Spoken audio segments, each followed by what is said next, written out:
Machine guns. Which frame is better for PvE? And how different are they? In this series we will look to the heavy weapons and try to answer that exact question. So let's find out. Machine guns have an interesting place in the game, trying to cover two roles in the middle ground of ad clear and damage output. So let's take a look at the options. First up, the 360s, the high impacts. Examples: for Stasis, William's Terminus from the King's Fall raid. For Strand, we currently don't have any in the game at time of recording. For Arc, the Swarm from Nightfalls and Vanguard. For Solar, Fixed Odds, a craftable from the Duality dungeon. For Void, the Kia Zafan 5 from Gambit, the slowest firing and hardest hitting of the frames. 450s, the adaptives. Examples: for Stasis we have the Chain of Command, which is a Season 17 ritual weapon. For Strand, Secular Logic from Neomuna. For Arc, Song of Ir Yut from the Crota's End raid. For Solar, Unwavering Duty from Trials. And for Void, Commemoration from the Deepstone Crypt. As all adaptives, very much a jack of all trades, and one of the most common. Lastly, 900s, the rapid fire frames. Examples: for Stasis we have the Recurrent Impact, which is a craftable from Season 16.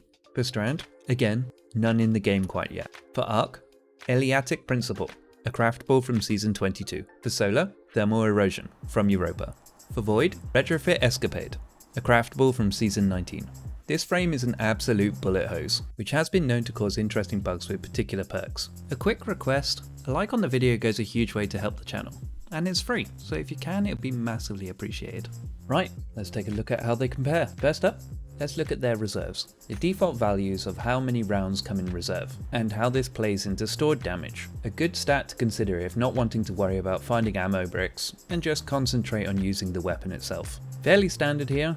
Slower firing weapons tend to take the top spot. What is interesting though, is how far behind the rapid fires are. 400 rounds sounds like a lot, but at 900 RPM, that will go pretty quickly, and being between 33 and 38% behind is really noticeable, and likely will result in running out of ammo pretty easily, if not being conscious about collecting heavy bricks. Right, let's take a look at the damage outputs. Here is the raw data. For those who are new here, this is the DPS value during firing, and not thinking about average reload times or magazine sizes, so a peak DPS output of the frame. Raw average is the average between body and crit. Here, as everyone expects, rapid fires take the top spot, at the cost of 10 meters of base range, and even managing this with 10% less on its crit multiplier compared to the other frames. Over 20% above the other frames on crit output is wild. It's kind of expected though, as does have double the output of rounds per minute compared to the next closest. Next, let's take into account the damage when considering the average reload and magazine sizes. Rapid frames still manage to keep the top spot here too, so even though their round burn rate is double compared to others and needs to reload much more, they still keep the lead, although the gap has shrank a little to as little as around 13%. Right, what am I going to do with all this data? Depends on the situation. Rapid fires are looking to be an obvious choice most of the time, but in some situations, that really low reserve is going to hurt, so 450 adaptives might be a better choice for those times. But I'm going to stick to the rapid fires for the main part.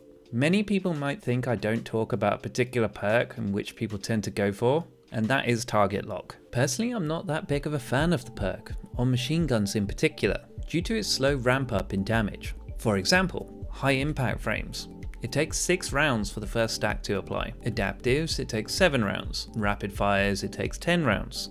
And this is just to get to the first stack, which is only a damage bonus of around 17%. Don't get me wrong, once it's ramped up and paired with perks that return ammo to the magazine, the 45% it can reach is really good, but my issue with it is how long that ramp is, and that the damage needs to be on the same target, so is reserved for enemies with boss level health pools, to stay alive long enough to reach those levels. And really, people are not picking machine guns for boss damage. Also, their incredibly long reload time really doesn't help here either. Machine guns thrive in clearing tough waves of ads, and raid encounters, like Exhibition Encounter of Vow Disciple and Cision in Root of Nightmares. Anything that involves a constant flood of enemies that need to be kept under control really show this strength. And perks leaning into this role, like Stats for All, Feeding Frenzy, Ensemble, Reconstruction, Rewind Rounds, to assist with keeping reload times to a minimum, and damage perks like Bait and Switch, One for All, Sword Logic, Killing Tally, etc. really shine here. So these are my main picks. For stasis, recurrent impact is a great pick, rapid fire and really nice perk pool. Stats for all and one for all is incredible, and also options for Focus Fury and Headstone, and has Land Tank, its origin perk providing 5% damage reduction per stack, which is incredible. As for Strand, there's only one option here at time of recording, and that's the Circular Logic, an adaptive. With options like Golden Tricorn and Hatchling, it has potential to go well with most builds.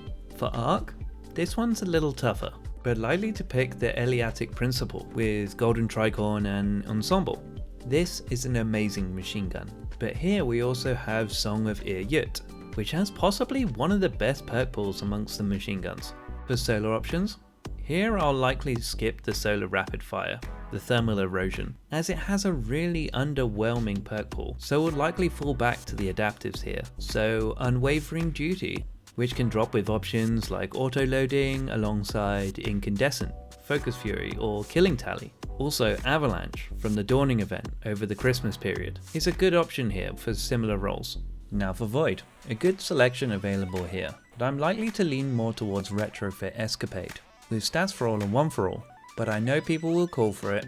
An honourable mention for Commemoration with Reconstruction and Killing Tally. Those are my picks. What are yours? This is the start of the heavy weapons series where we're going to be covering and comparing all of the frames within the heavy weapon families. We have already covered the primaries and special weapons, so if you're curious you can find them on the channel. What does everyone else think of the results? Is there a favourite machine gun you have? Let me know in the comments section below. I'm always happy to speak with people in there, so come and say hi.